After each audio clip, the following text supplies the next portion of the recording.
राम राम रउरा सबके हर हर महादेव। वीडियो में हम बात करब मंगला गौरी व्रत कथा के बारे में। मंगला गौरी व्रत करे से हमनी के का फल मिलेला। साथ में हम इहो बताइब कि मंगला गौरी व्रत कथा के कर सकेला, माता गौरी के व्रत के कर सकेला, विशेष रूप से केकरा खातिर कइल जाला। फिर हम बताई मंगला गौरी व्रत कथा के बारे में। रउरा सबे इ वीडियो अंत तक देखब जा, जैसे कि इ कथा के सुनने मात्र से आप लोग के सब दुख और कष्ट दूर होके तथा आप लोगों के मनोकामना माता गौरी पूरा करई। 2024 में यानी कि इस साल 22 जुलाई से सावन के शुरुआत भइल रहे। कि 22 जुलाई दिन सोमवार से भी श्रद्धालु पूरा सावन में भगवान भोलेनाथ व माता पार्वती के पूजा करेला। भगवान भोलेनाथ ओकर सब मनोकामना पूर्ण करेले। साथ ही सावन में गौरी शंकर की पूजा करे से वैवाहिक जीवन जौन बा ओकरा में सुख शांति हमेशा बनल रहेला। साल 2024 में यानी कि ये साल 23 जुलाई दिन मंगलवार के मंगला गौरी व्रत माता खातिर रखल जाई। इस साल 4 गो मंगला गौरी व्रत पड़ल बा। पहला मंगला गौरी के व्रत 23 जुलाई 2024, दूसरा मंगला गौरी के व्रत 30 जुलाई 2024, तीसरा मंगला गौरी के व्रत 6 अगस्त तथा चौथा मंगला गौरी के व्रत 13 अगस्त के पड़ी। इस साल यानी कि साल 2024 में 19 अगस्त पूर्णमासी अर्थात पूर्णिमा के दिन सावन माह के उतर जाई तथा अगला महीना चढ़ जाई। ये व्रत सुहागिन महिला या कुंवारी लड़की जेके अगर शादी विवाह में कोनो समस्या आ रहल बा या शीघ्र विवाह नइखे हो पावत या घर भर में कोनो दिक्कत बा तो उ इ सब व्रत करेला। मंगला गौरी के व्रत करे से माता गौरी ऊपर प्रसन्न होली तथा आशीर्वाद से उ व्रत करे वाला के ओकर सब मनोकामना पूर्ण करेली। मंगला गौरी व्रत के दिन जे भी पूरे विधि विधान से माता गौरी तथा भगवान भोलेनाथ की पूजा करेला ओकर सब मनोकामना माता गौरी पूरा करेली तथा ओकर सब कष्ट बाधा दूर करेली।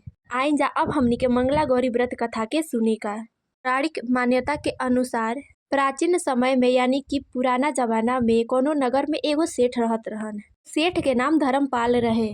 सेठ के पास धन संपत्ति के कोनो कमी ना रहे, अथाह धन संपत्ति उनका भीरी भरल रहे। सेठ महादेव भोलेनाथ के परम भक्त रहन।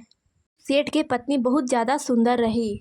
अपना पति के हर धर्म कार्य में उनकर हाथ बटावत रही, हमेशा उनकर साथ रहत रही। भगवान भोलेनाथ के भी उ विशेष रूप से पूजा करत रही। लेकिन उ सेठ सेठानी के बियाह के बहुत साल बीत गईल रहे, कई वर्ष बीत गईल रहे, लेकिन उनकर कोई संतान ना रहे। सेठ कुछ समय बाद यही चिंता में रहे लगलन कि हमनी के कोई संतान नइखे, न बेटा न बेटी। के मन में इ चिंता सतावे लागल कि हमार कोई उत्तराधिकारी नइखे, न हमार कोई बेटा बा न कोई बेटी बिया। जब हमनी के ना रहल जाई तो हमनी के कारोबार के देखी, के हमनी के कारोबार के उत्तराधिकारी होई। अब एक दिन सेठ के पत्नी सेठ जी से कोनो ज्ञानी पंडित से ए विषय में बात करे के कहली। अब सेठ के अपन पत्नी के इ बात बहुत बढ़िया लागल। सेठ अपन पत्नी के बात मान के नगर के ही एगो विशेष महाज्ञानी पंडित के पास गईलन। ए विषय में उनका से पूछलन। तब उ महाज्ञानी पंडित सेठ जी से कहलन कि आप दोनों पति पत्नी महादेव तथा माता पार्वती के पूजा करींजा, उनकर उपासना करींजा। उ पंडित के आज्ञा मान के अपना घरे अइलन और अपना पत्नी से इ बात कहलन। तब कुछ समय बाद पति पत्नी यानी कि सेठ आ सेठानी पूरा मन से श्रद्धा से भक्ति से महादेव तथा माता पार्वती की पूजा अर्चना उनकर उपासना शुरू कैली जा। तब कुछ समय बीतला के बाद सेठ और इस सेठानी के भक्ति से प्रसन्न होके माता रानी माता पार्वती साक्षात ओहन जानी के दर्शन दिहली। सेठानी से बोलली, हे देवी हम तुम्हारा भक्ति से प्रसन्न बानी, मांगा तू का वर मांगताड़ू हमरा से। निसंकोच होके हमरा से वर मांगा, हम तोहार हर मनोकामना पूरा करब। तब सेठानी कहली, हे माई हमनी के विवाह के कई वर्ष बीत गए लेकिन हमनी के आज तक एको संतान नइखे। हे माई हमरा के संतान प्राप्ति के वरदान द। माता पार्वती उस सेठानी के संतान प्राप्ति के वरदान दिहली, लेकिन उस संतान अल्प आयु रहे। आशीर्वाद के साथे इहो भविष्यवाणी भइल कि तोहार पुत्र मात्र 16 वर्ष तक ही जीवित रही। माता के आशीर्वाद पाके आई भविष्यवाणी सुन के सेठानी अपना घरे अइली जा। निश्चित समय पर 1 वर्ष बाद सेठ और सेठानी के घर में पुत्र रत्न के प्राप्ति भइल। पुत्र के नाम चिरायु रखल गईल। जैसे जैसे पुत्र चिरायु बढ़ होत गईलन उस सेठ आ सेठानी के चिरायु के चिंता सतावे लागल। हम लोग बार बार यह भविष्यवाणी याद कर ले से जा जवन भविष्यवाणी भई रहे कि तोहार पुत्र मात्र 16 साल तक ही जीवित रही हैं।